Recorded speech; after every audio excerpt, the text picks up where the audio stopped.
மீண்டும் மனித பிறவி எடுத்தால் உங்கள் குடும்பத்தில் ஒருவராக பிறக்க வேண்டும் என்று எடப்பாடி பழனிசாமி பரப்புரையில் பேசியிருந்த நிலைகள், எடப்பாடி பழனிசாமி அடுத்த ஜென்மத்தில் குஜராத்தில் பிறக்கட்டும், அங்குதான் கை கட்டி நிற்கிறார் என்று கனிமொழி பதிலடி கொடுத்துள்ளார். நீங்க கொடுத்த பதவி உங்கள் வீட்டில் ஒருவனாக இருக்கின்றேன்.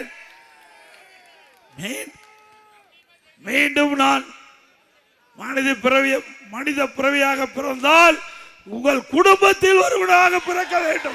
மோடி தான் கொண்டு வந்த பில்லு தோத்து போச்சு, மசோதா தோத்து போச்சுன்னு அவரு புலம்புறாரு. பிரதமர்னும் மறந்துட்டு பேசிக் கொண்டிருக்கிறார். எடப்பாடிக்கு என்ன வந்தது?